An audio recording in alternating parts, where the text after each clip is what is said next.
vielleicht nur als Impulsant.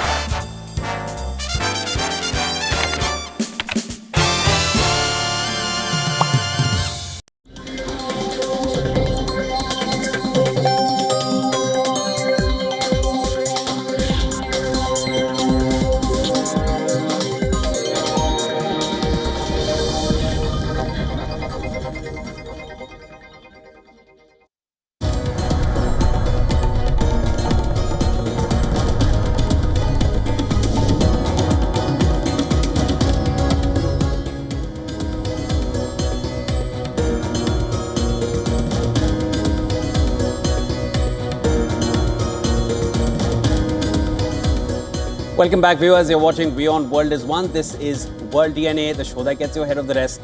I'm Shivan Jonna. And I'm Jyotsna Kumar. And on the show today, U.S. President Donald Trump has said that he felt a little bit disappointed with Ukrainian counterpart Volodymyr Zelensky for not engaging with a plan to end the war with Russia. His comments come after U.S. envoys David Koff and Jared Kushner met Russian President Vladimir Putin and in Kremlin, with Moscow rejecting parts of the U.S. proposal. We'll get you all the details on that story on the show. Also on World DNA, Benin's President Patrice Talon has condemned an attempted coup in the West African country that was foiled by the country's army in his first public comments. This is what he has said, and this is after sporadic gunfire was heard in parts of the administrative capital. The Beninese government has said that it was thwarted with Nigerian military intervention. We'll bring you the latest on that. Let's start with the headlines. This is World DNA. But Russia is, I believe, fine with it, but I'm not sure that Zelensky is fine with it. His people love it, but he hasn't read it. U.S. President Donald Trump says he's a little bit disappointed with Volodymyr Zelensky for not engaging with a plan to end the war with Russia. Trump says Zelensky's aides love the current peace plan, but Ukrainian leader hasn't read it.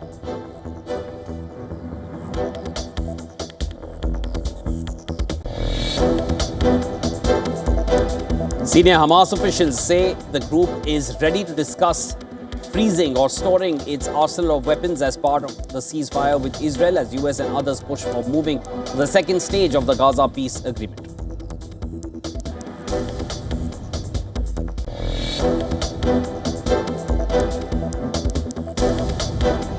Benin's president says the situation is completely under control in his country after the government thwarted an attempted coup. Around a dozen soldiers had been arrested, including those behind the coup bid.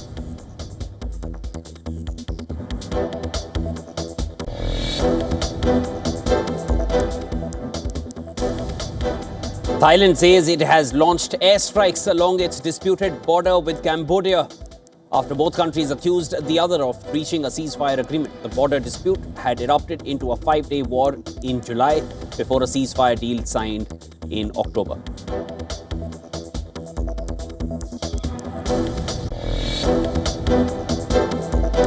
Japan summons China's ambassador to lodge a strong protest after Chinese military aircraft locked radar onto Japanese fighter jets.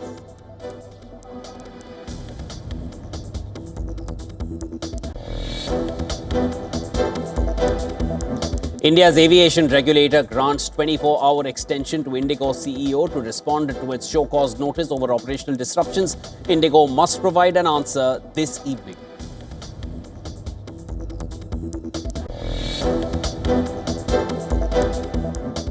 Goa authorities to conduct fire safety audit of all clubs today after a fire at a nightclub in Arpura killed 25 people.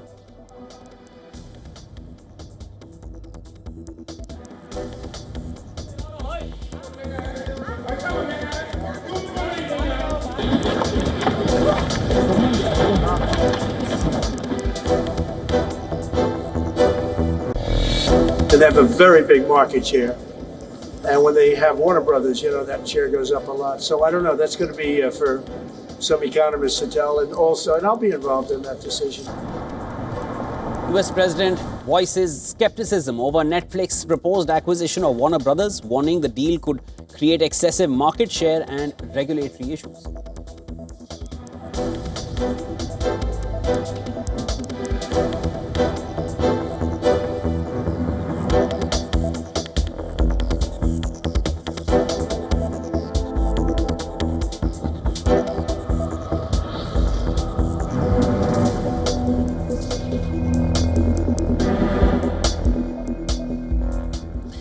The US president has expressed disappointment, stating that President of Ukraine hasn't reviewed the Ukraine peace plan. Now, his statement comes after days of negotiations between the US and Ukrainian officials, including Zelensky, which failed to produce any apparent breakthrough. Trump said that Zelensky is not engaging with a plan to end the war with Russia, and he is a little disappointed over it. Listen to this. We've been speaking to President Putin, and we've been speaking to Ukrainian leaders, including Zelensky, President Zelensky. And I have to say that I'm a little bit disappointed that President Zelensky hasn't yet read the proposal. That was as of a few hours ago.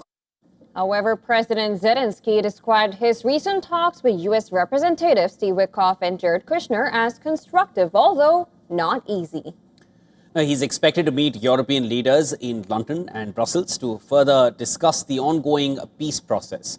U.S. Special Envoy for Ukraine, Keith Kellogg, has expressed optimism that a deal to end the Ukraine war is within reach, citing few issues that need to be resolved. However, the Kremlin has responded by stating that radical changes are required to some of the U.S. proposals.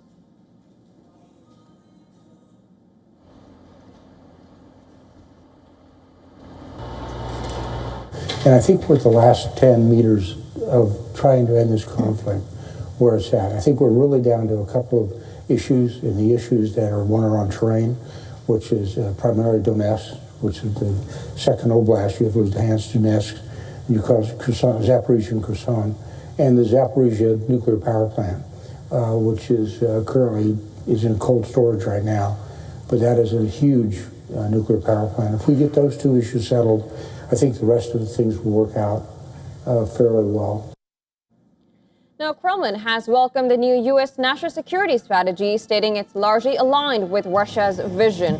Spokesperson Dmitry Peskov stated the current U.S. administration was fundamentally different from the previous one. Furthermore, Ukraine's sea drone operations are forcing Russia's Black Sea fleet to retreat, and now Ukraine is exploring ways to launch more complex attacks. The commander of Ukraine's sea drone operations, known as Group 13, said that they've reached a plateau and are planning to integrate artificial intelligence to improve targeting and reduce operator workload. Meanwhile, Donald Trump Jr., son of U.S. President, has stated that the American public has no appetite to finance the Ukraine conflict. He made these comments during a conference in Qatar, adding that Europe's idea to wait for Russia to go bankrupt was not a workable plan.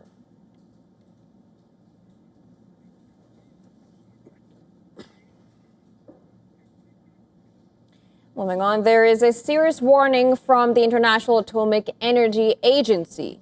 The protective shield built to secure the Chernobyl disaster site can no longer fully do its job. The IAEA says the new safe confinement, the giant steel arch that covers the ruined reactor, was severely damaged in a drone strike back in February, and it has now lost its primary safety functions, including its ability to fully contain radioactive waste.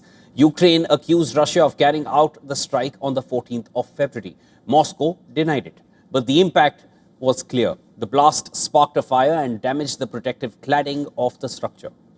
Now, the IAEA is calling for a major renovation of the safety shield, which is a massive engineering feat that was designed to last a century. Limited repairs have been made to the roof, but the agency says timely, comprehensive restoration is essential to stop further degradation and maintain long-term safety.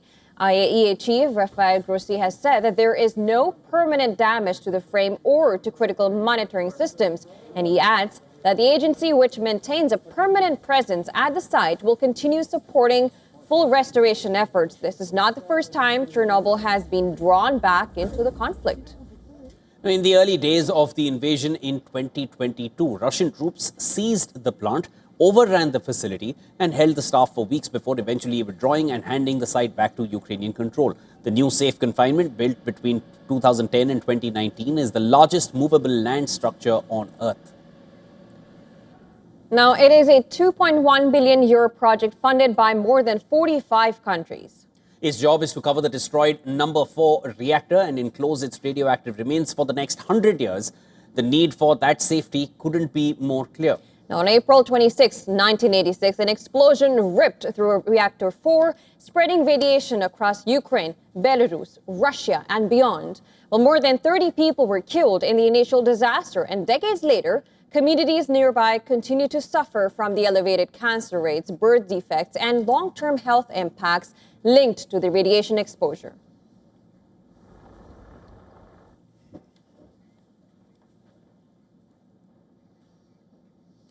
The Israeli Prime Minister is not ready to trade politics for pardon. And this is Israeli Prime Minister who has now refused to quit active politics, even if it meant not receiving pardon from President Herzog. During a press conference with the German Chancellor, Netanyahu was asked whether he plans on retiring from political life if granted a pardon, and he was quick to reply, no.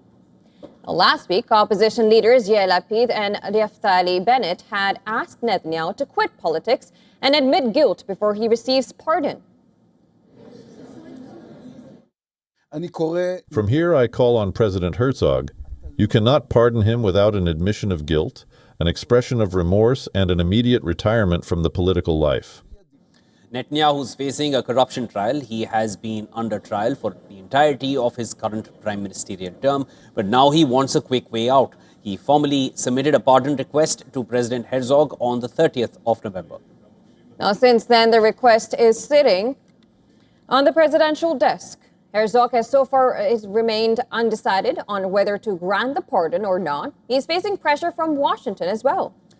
The US president has time and again made it clear that he wants pardon for Netanyahu. Herzog, the Israeli president, has refused to bow down to any pressure. He said he respects Trump's opinion, but Israel is a sovereign country and his decision will depend on the best interests of Israel. Now, timing of Netanyahu's pardon request is crucial. The country heads to polls next year, and he wants to take another swing at the top job.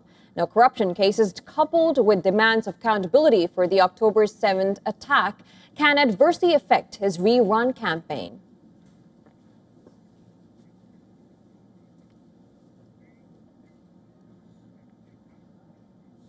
Now, Nigerian authorities say 100 children kidnapped from a Catholic boarding school last month are now free.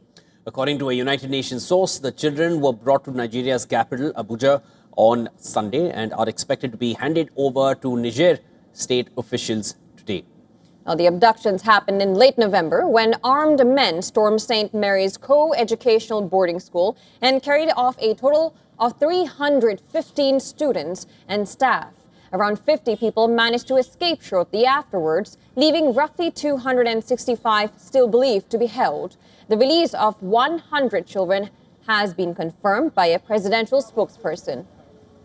There are no details on how the children were secured, whether through negotiations, pressure on the kidnappers, or military action. Church leaders who oversee St. Mary's say that they have been awaiting news but have not received formal notification from the federal government about the release.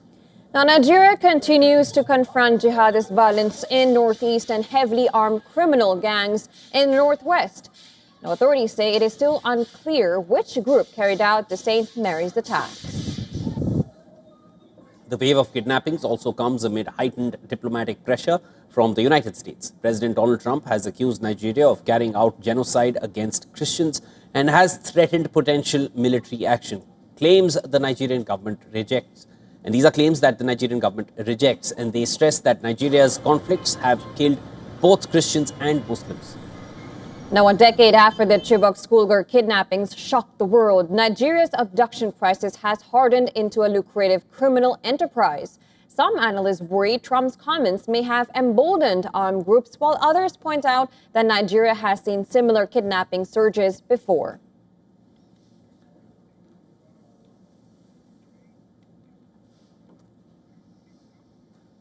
A deadly wave of drone strikes in Sudan has killed dozens of civilians. And these include young children. The drone attacks hit a kindergarten and a hospital in South Kordofan.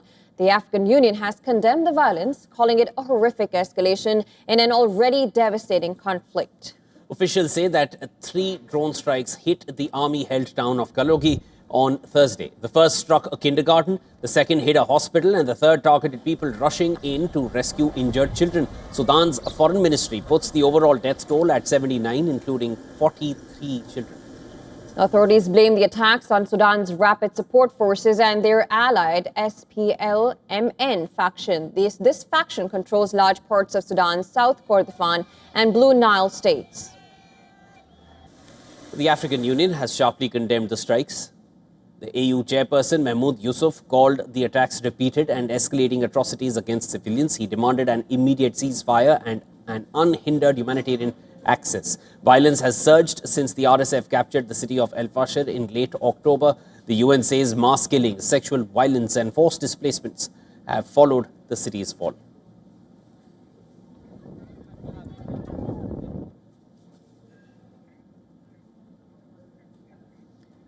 And Benin's president says that the situation is completely under control in his country.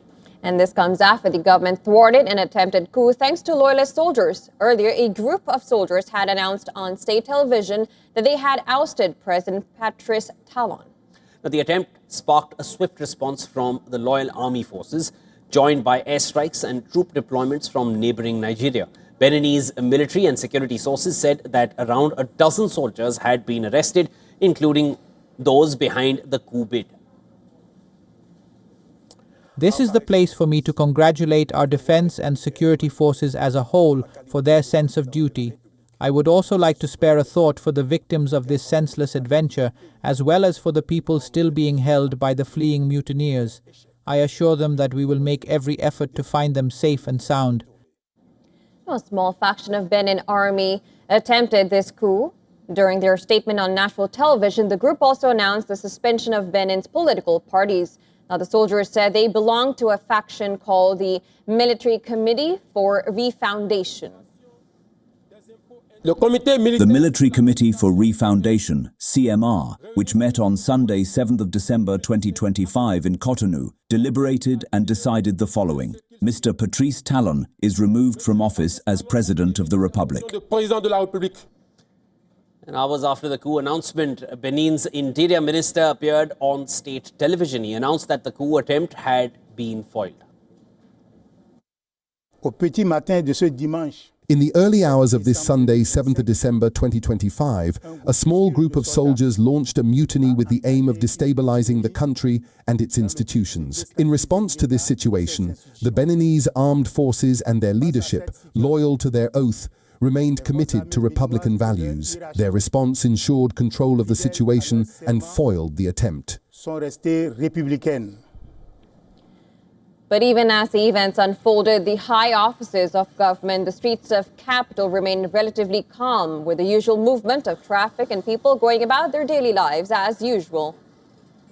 Now, Benin is located in West Africa. It is between Nigeria and Togo. The region is gripped by political uncertainty. There have been a total of 10 coups in just the last 5 years. Niger, Burkina Faso, Mali, Guinea, Guinea-Bissau, they have all seen coups recently. Now, the attempted coup drew widespread condemnation. The Economic Community of West African States, or ECOWAS, condemned the coup attempt and reaffirmed support for the government. The African Union echoed the same sentiment. It condemned the coup attempt and urged the soldiers to return to their barracks.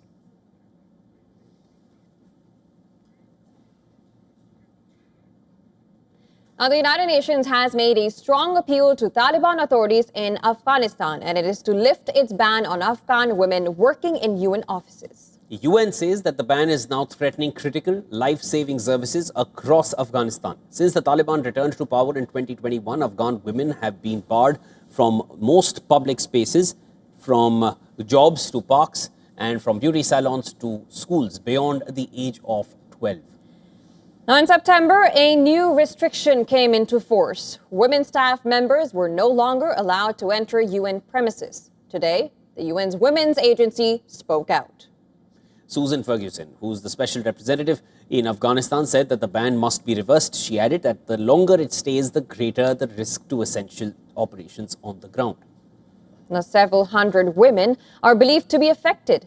For the last 3 months, they have been forced to work remotely, even as they continue providing support to earthquake survivors and to migrants returning from Pakistan and Iran.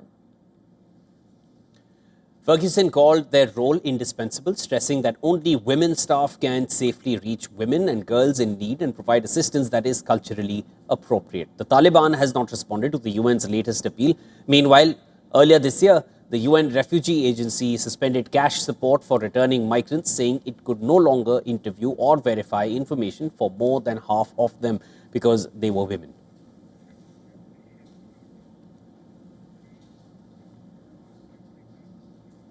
The European Union's fine on Elon Musk's X platform has triggered a social media slugfest.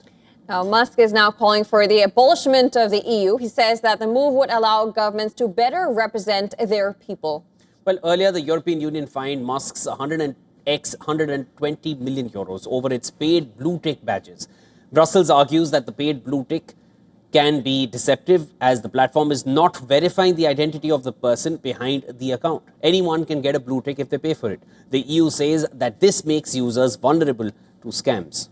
Now, this triggered a sharp response from Musk. The social media platform X terminated the European Commission's ad account. They say the account was exploiting an ad feature to artificially boost its reach.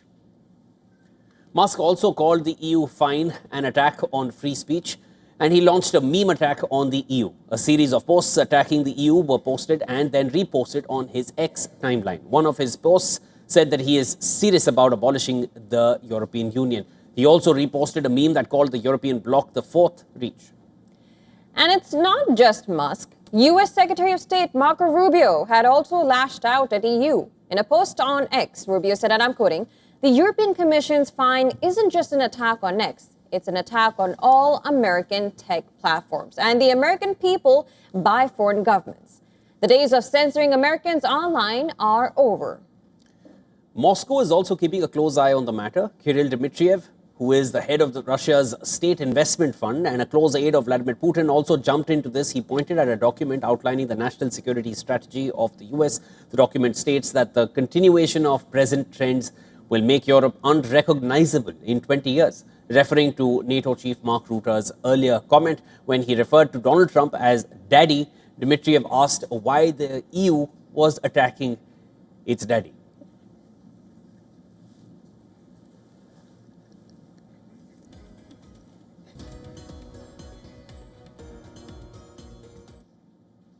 Liverpool streets turned bright red as thousands of people dressed as Santa, and they took part in the city's annual Santa Dash. Well, billed as the UK's biggest festive fun run, the event marks the official start of Christmas celebrations in the city.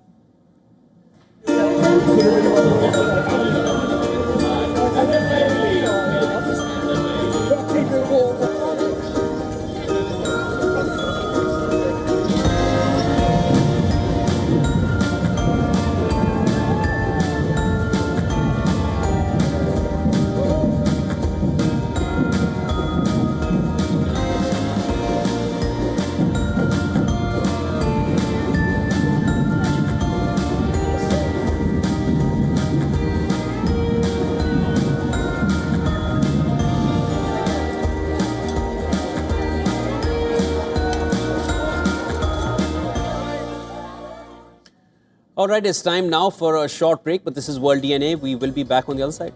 Well, on the other side, India's aviation regulator says that it has given Indigo CEO Pietro Elbers and other officials a 24-hour extension to submit response to the show cause notice issued to the airline. We'll get you all the latest on that on the other side.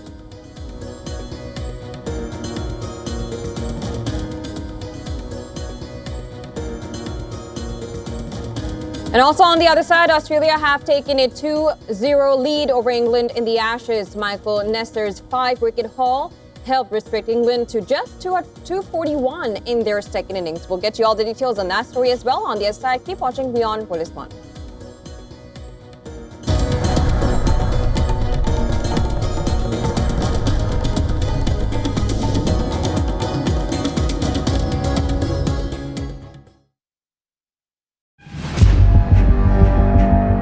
where darkness hides behind every corner,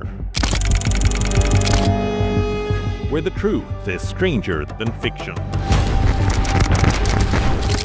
A show that dives deep into the stories which shock and mystify.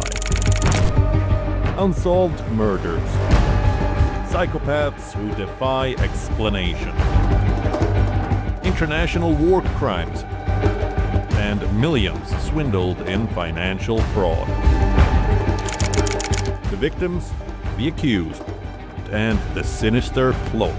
Crime is your front row seat to darkness.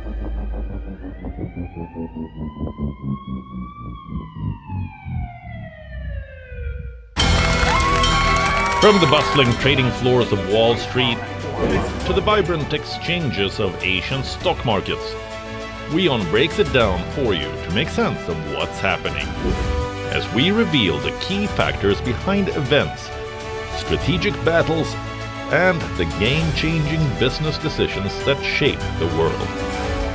We bring you all of this and more on World Business Watch. Rashtriya Swayamsevak Sangh. To some, it's an extreme ideology. To others, it's the very soul of India. To some, it's rebellion. To others, it's a principle of nation building. Coming soon to challenge perceptions in RSS centenary year, Kesariya at 100. WION, India's global voice. The channel that brings you the biggest stories from across the world through India's lens. Now available in more than 190 countries worldwide. Because we believe that the world is one. Watch us in Africa, Europe, USA and Canada, South America, Asia Pacific, Middle East and North African regions. Also available on these digital platforms across the world.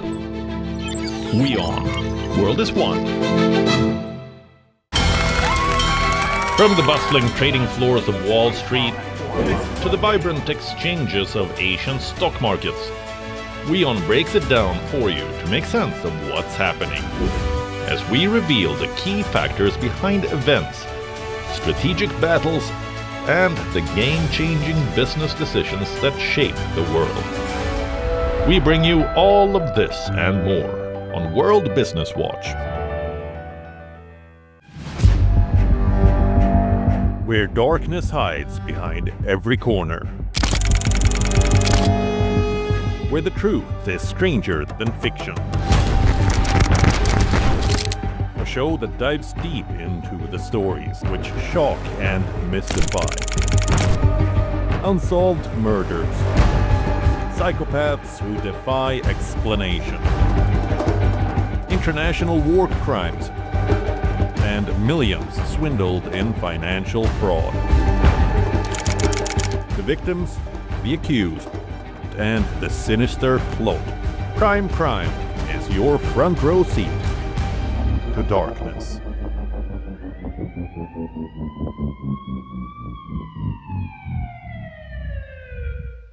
Rashtriya Swayamsevak Sangh. To some, it's an extreme ideology. To others, it's the very soul of India. To some, it's rebellion. To others, it's a principle of nation building. Coming soon to challenge perceptions in RSS centenary year, Kesariya at 100.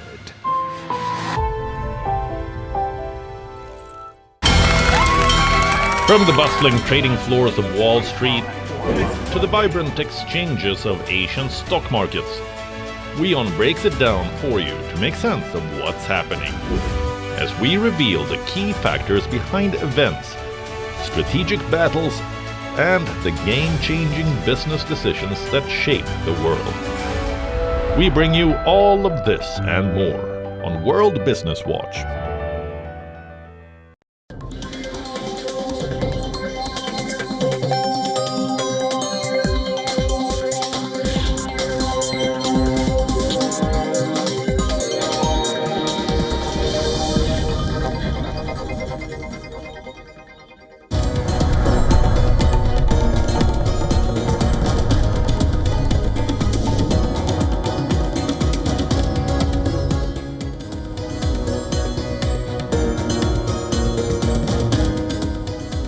Welcome back, viewers. You're watching World DNA with Jyotsna. I'm Shivan. Lots more to discuss. Let's start with the headlines.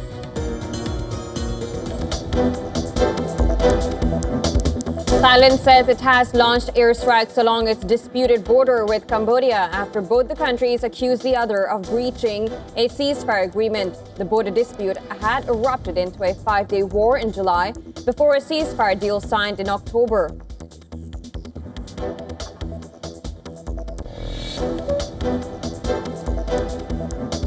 Japan summons China's ambassador to lodge a strong protest after Chinese military aircraft locked radars onto Japanese fighter jets.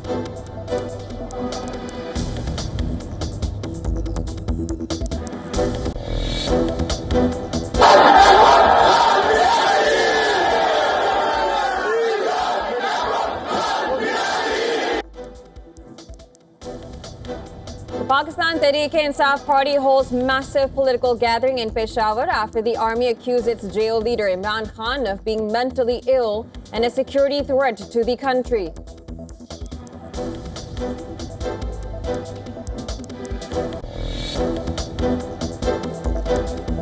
India's aviation regulator grants 24-hour extension to Indigo CEO to respond to its show cause notice over operational disruptions. Indigo must provide an answer this evening.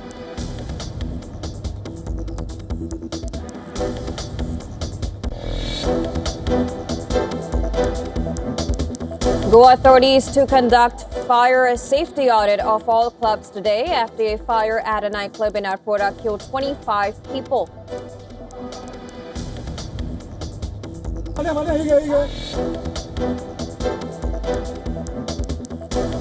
Senior Hamas officials say the group is ready to discuss freezing or storing its arsenal of weapons as part of the ceasefire with Israel as US and others push for moving to the second stage of the Gaza peace agreement.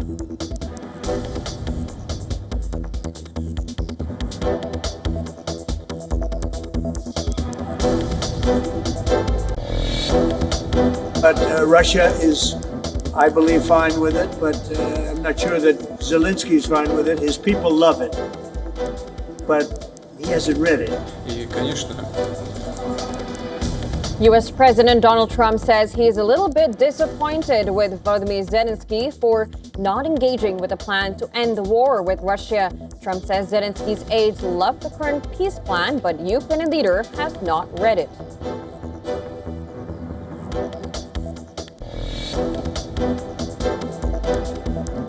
Benin's president says the situation is completely under control in his country after the government thwarted an attempted coup. Around a dozen soldiers had been arrested, including those behind the coup bid.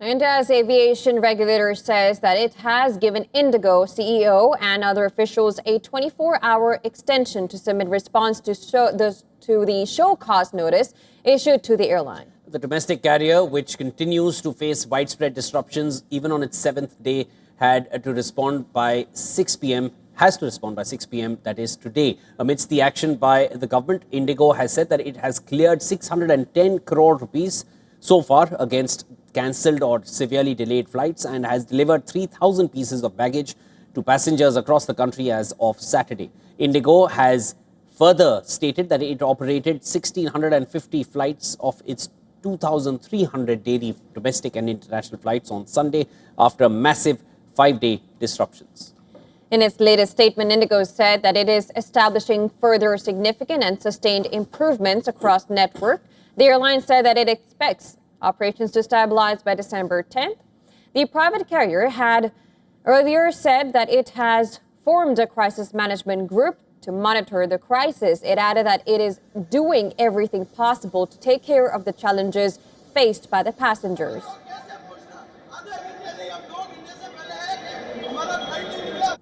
That has worked well. Indigo passengers continue to be affected amid flight disruptions and cancellations. A total of 650 flights were cancelled on Sunday, which included 115 flights at Hyderabad Airport, 112 at Mumbai, 109 in Delhi, 38 in Chennai and 11 in Amritsar.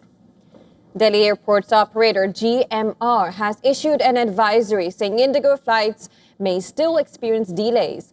Passengers have been urged to check flight status before leaving home. The airport says its teams are working with all stakeholders to reduce backlogs and ensure a smoother experience. Despite the progress, the road ahead for Indigo is not easy. As winter sets in, weather adds another layer of complexity, leading to the cascading delays when combined with crew constraints, minor tech glitches and increasing airport congestion. It can also further exacerbate disruptions, especially during peak winter schedules. And on the other hand, Indigo officials have assured that they will carry out the root cause analysis into the flight disruptions that occur due to a combination of factors. Indigo officials, while speaking to PTI, claim that the crisis occurred not because of pilot inadequacies, but due to minimal crew buffer. In the meantime, Indigo CEO Peter Elbers has shared a video message saying that the airline remains on track to streamline its operations.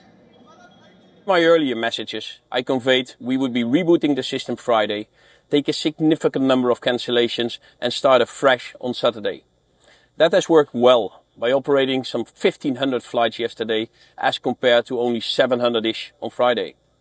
Also, we have been able to execute the cancellations at an earlier stage, so customers don't show up at the airport in case their flights are being cancelled. It gives us all the confidence that step by step we're getting back. Even as Indigo tries to regain control of operations, the ripple effect continues across India's aviation network, with passengers hoping for a full return to normalcy soon.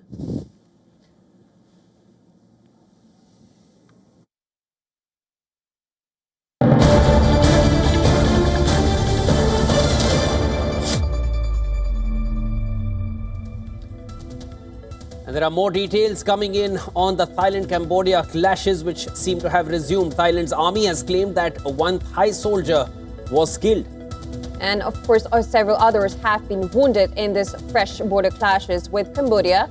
The Thai army has also launched airstrikes along its disputed border with Cambodia. This comes as both the countries accuse the other of breaching a ceasefire agreement.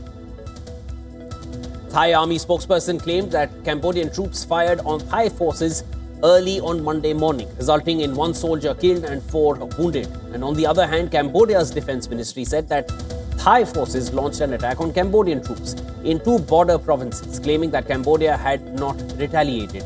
Earlier, in the month of July this year, 5 days of clashes had erupted between Thailand and Cambodia, killing 43 people and displacing around 300,000 before the truce took effect. The Southeast Asian neighbors had signed a truce on the 26th of October in the presence of US President Donald Trump and Malaysian Prime Minister Anwar Ibrahim. Now, the dispute between Thailand and Cambodia centers on a century-old disagreement over borders mapped during France's colonial rule in the region, with both sides claiming a smattering of boundary temples.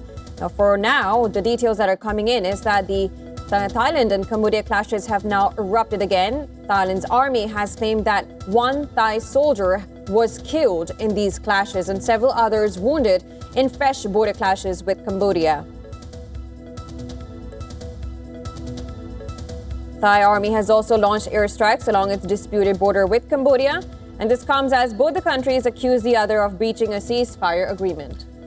These are additional details which have come in on the Thailand-Cambodia clashes, which have occurred after a gap of number of weeks. Thailand's army has claimed that one Thai soldier was killed and several others have been wounded in fresh border clashes with Cambodia.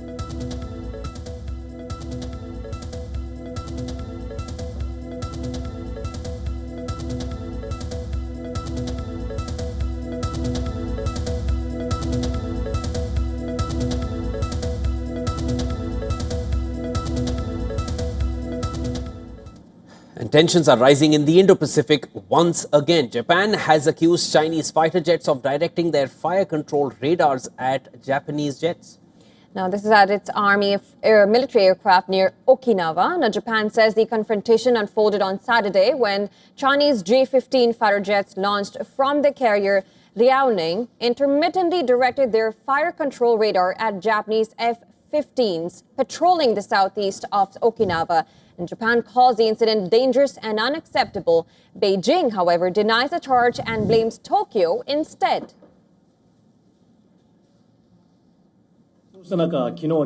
Such actions go beyond what is necessary for safe flight and constitute dangerous behavior. We lodged a strong protest with the Chinese side and firmly demanded measures to prevent such actions from recurring.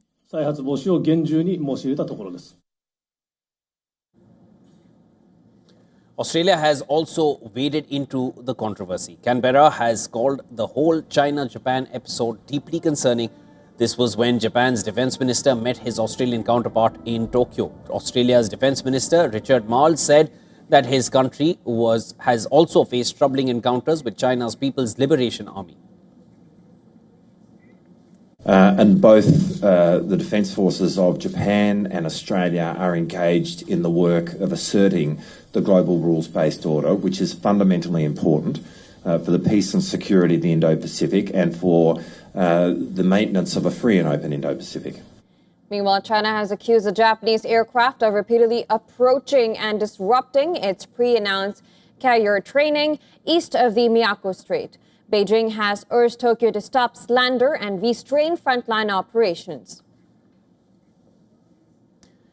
Looking on an aircraft's fire control radar is one of the strongest signals of potential hostility.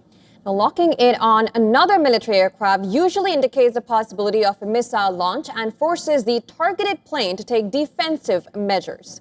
Tensions have already been mounting between Beijing and Tokyo. This is after Japan's Prime Minister Sanai Taikichi recently warned that a Chinese attack on Taiwan could trigger a response from Japan. Taiwan lies just 110 kilometers from Japan's westernmost island, Yonaguni. The standoff comes as China expands military pressure around Taiwan and increases naval activity across East Asian waters. Just days ago, more than 100 Chinese vessels were reportedly observed across the region. Japan also scrambled jets last week as the Liaoning, escorted by 3 destroyers, moved from the East China Sea into the Pacific. It is China's second major carrier deployment since commissioning its third carrier, the Fujian, last month. These radar confrontations are not new. Japan accused China of a similar act in 2013, and Beijing made the same claim in 2016. Earlier this year, Chinese jets reportedly flew dangerously close to a Japanese patrol aircraft.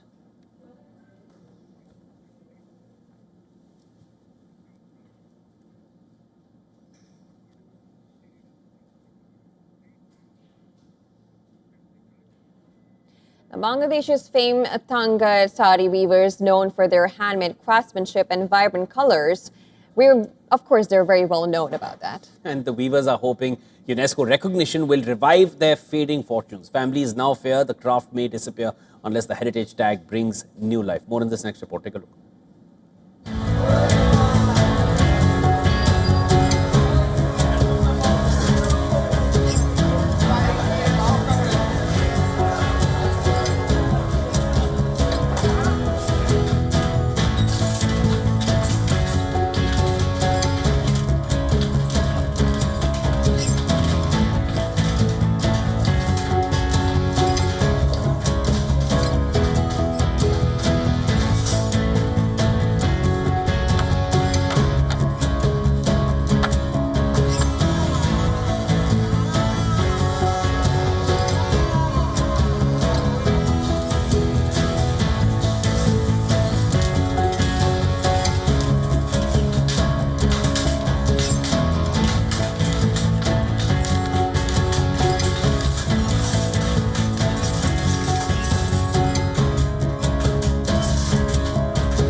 Markets are flashing early warning signs as speculation builds around who will lead the US Federal Reserve next. Well, bond yields are rising, the dollar is weakening, and investor nerves are tightening. All after Trump ally Kevin Hassett emerged as the frontrunner to replace Jerome Powell. Now take a look at our next report for more.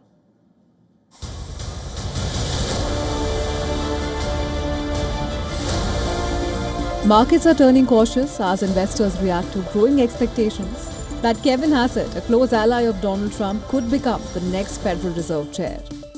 Betting odds on poly markets surged from 30% at the end of November to 73% last week after Trump publicly acknowledged Hassett at a White House event. Hassett has long argued for aggressive rate cuts, raising concerns that monetary policy could turn more political. The bond market's initial reaction has been clear. Investors are uneasy about what a Hassett-led Fed could mean for inflation and long-term price stability. Since news broke that Hassett is the front-runner, the 10-year US Treasury yields had jumped 11 basis points, and the US dollar index has slipped from 99 to 98. Typically, prospects of rate cuts would push yields lower, but the opposite is happening. Investors fear early or excessive rate cuts could reignite inflation, forcing the Fed to hike again later. Analysts say the move is being driven almost entirely by the changing odds of a Hassett appointment, with the market pricing in higher long-term inflation risk and a steeper yield curve heading into 2026. Feedback gathered by the US Treasury shows major banks and asset managers are worried about Trump's shortlist of Fed candidates, with Hassett drawing the most concern. Some strategists warn that a political tilt at the Fed could undermine its independence, while others note that Hassett would still face resistance from more hawkish members. But for now, the uncertainty alone is enough to unsettle markets. With inflation still expected to remain above the Fed's 2% target for some time, the debate over who leads the central bank is already reshaping expectations for interest rates, growth, financial stability, and Fed control. Business Bureau, WION World is one.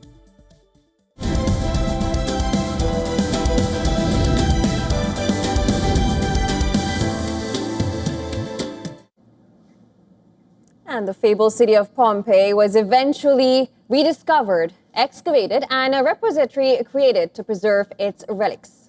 But that too was bombed during the Second World War. Today, an AI-powered robot is helping put back priceless artifacts together from shards and pieces that had been stored precisely so that a one-day technology would enable their restoration. Take a look. For centuries, the ruins of Pompeii have stood as a frozen memory of a world lost in ash in the south of Italy. The city, now preserved as the archaeological park of Pompeii, sits on the very site of the ancient city buried by the eruption of Mount Vesuvius in 79 AD.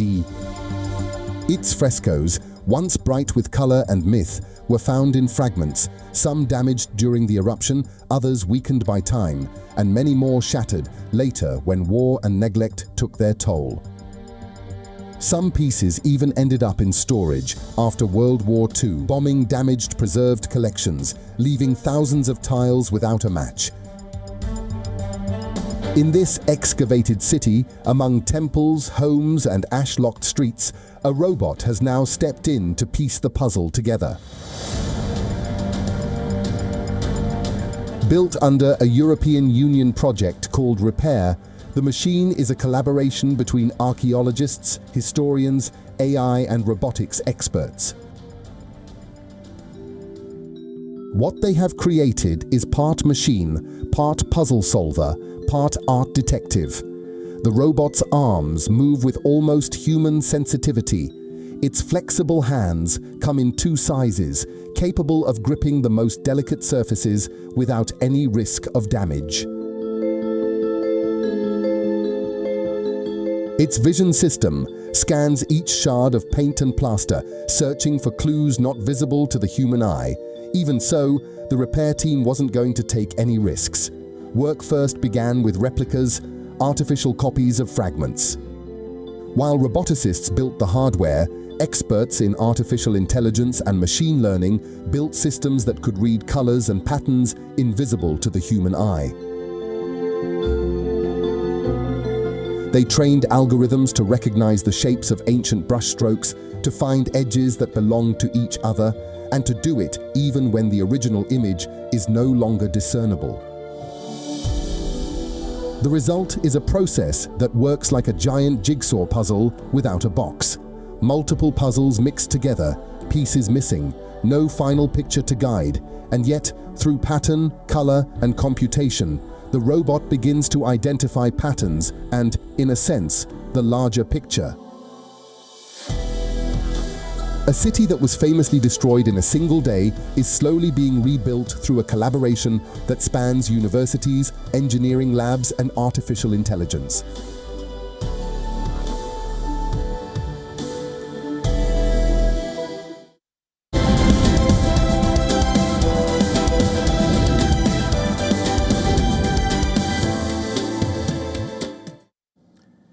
Hosts Australia have taken a 2-0 lead over England in the Ashes. Michael Nesser's 5-wicket haul helped restrict England to just 241 in their second innings.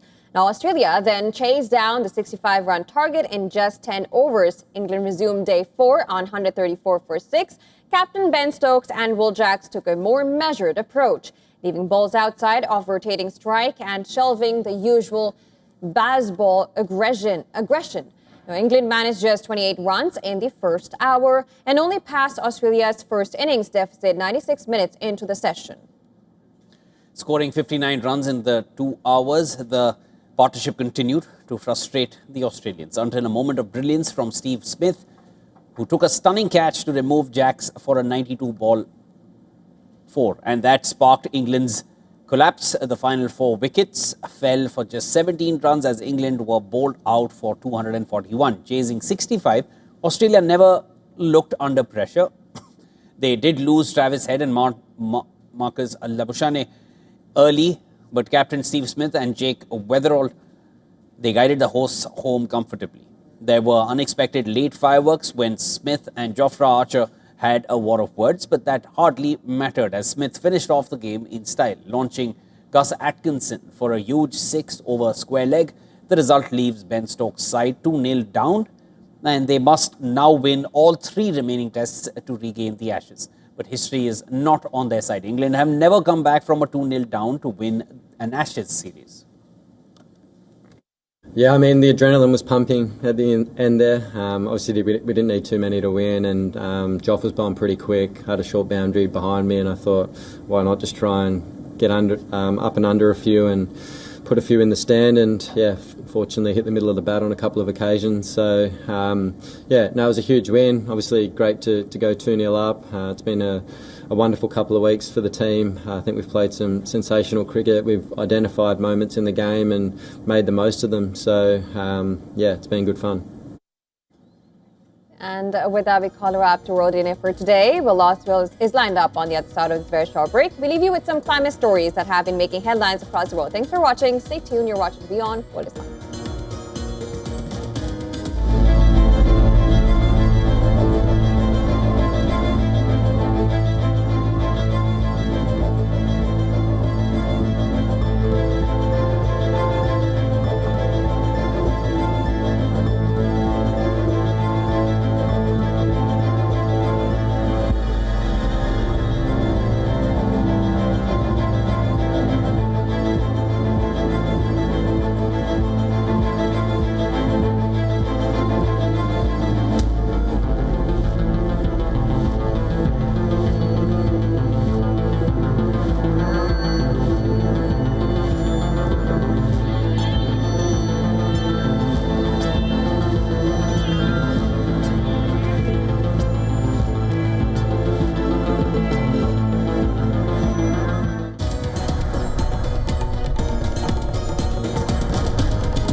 India's global voice, the channel that brings you the biggest stories from across the world through India's lens. Now available in more than 190 countries worldwide. Because we believe that the world is one. Watch us in Africa, Europe, USA and Canada, South America, Asia Pacific, Middle East and North African regions. Also available on these digital platforms across the world. WION. World is One. From the bustling trading floors of Wall Street to the vibrant exchanges of Asian stock markets, WION breaks it down for you to make sense of what's happening, as we reveal the key factors behind events, strategic battles, and the game-changing business decisions that shape the world. We bring you all of this and more on World Business Watch. Rashtriya Swayamsevak Sangh. To some, it's an extreme ideology. To others, it's the very soul of India. To some, it's rebellion. To others, it's a principle of nation building, coming soon to challenge perceptions in RS's centenary year, Kesariya at 100.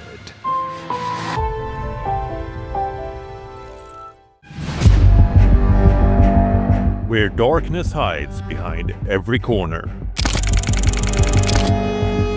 Where the truth is stranger than fiction.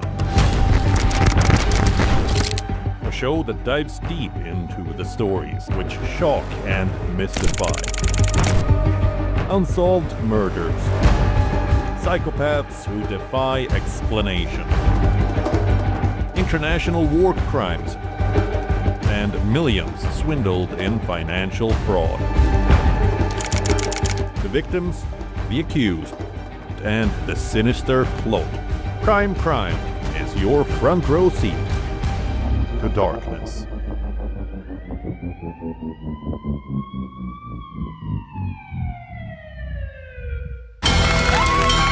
From the bustling trading floors of Wall Street to the vibrant exchanges of Asian stock markets, WION breaks it down for you to make sense of what's happening, as we reveal the key factors behind events, strategic battles, and the game-changing business decisions that shape the world. We bring you all of this and more on World Business Watch.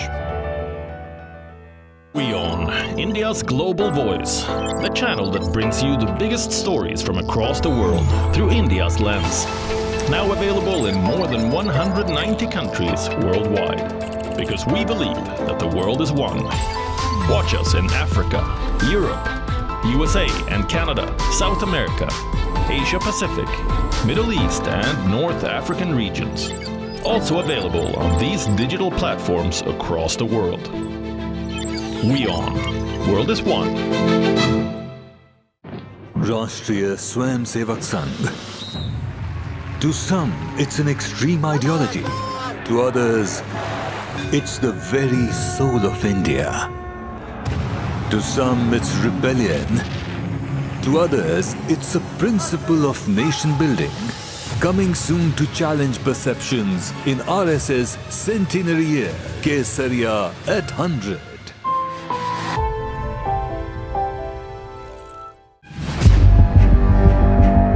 Where darkness hides behind every corner. Where the truth is stranger than fiction. A show that dives deep into the stories which shock and mystify. Unsolved murders. Psychopaths who defy explanation. International war crimes. And millions swindled in financial fraud. The victims, the accused, and the sinister plot. Crime is your front row seat to darkness.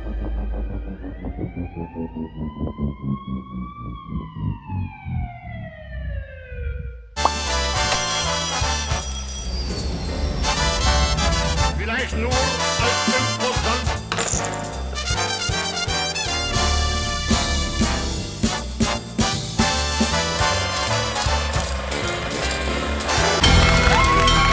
From the bustling trading floors of Wall Street to the vibrant exchanges of Asian stock markets, WION breaks it down for you to make sense of what's happening, as we reveal the key factors behind events, strategic battles, and the game-changing business decisions that shape the world. We bring you all of this and more on World Business Watch. Rashtriya Swayamsevak Sangh. To some, it's an extreme ideology. To others, it's the very soul of India. To some, it's rebellion. To others, it's a principle of nation building. Coming soon to challenge perceptions in RSS Centenary Year, Kesariya at 100.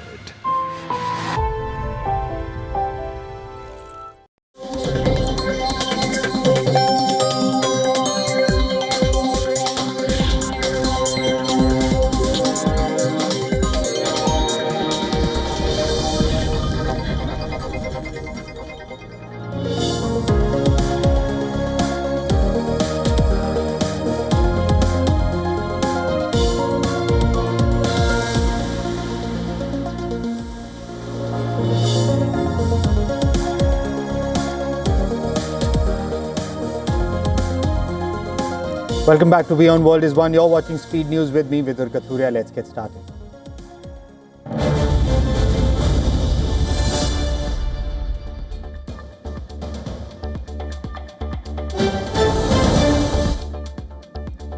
US President Donald Trump says he's disappointed that Ukraine's president hasn't reviewed Washington's latest peace plan after days of negotiations ended without progress. Zelensky, however, called his recent talks with US envoys Steve Witkoff and Jared Kushner constructive, though difficult, and is set to meet European leaders in London and Brussels to continue peace discussions. US Special Envoy Keith Kellogg believes a deal is within reach. The Kremlin, meanwhile, says major revisions are needed, but has welcomed the new US national security strategy as broadly aligned with Russia's outlook, calling the current administration fundamentally different from its predecessors.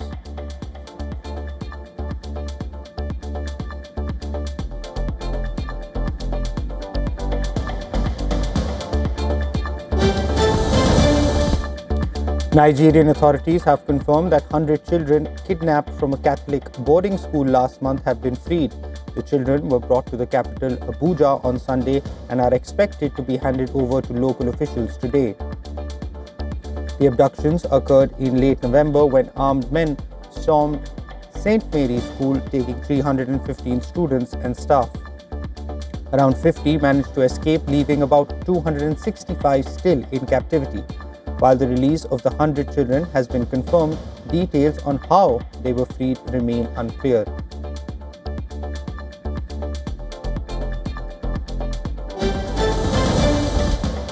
Benin's President Patrice Talon has condemned the attempted coup, which was thwarted by the country's army, and assured the public that the situation is now fully under control. This marks his first public statement since gunfire erupted in the capital. The group of soldiers appeared on state TV earlier announcing the dissolution of the government, but later Interior Minister confirmed the coup had been foiled. Talon, whose whereabouts remained unclear,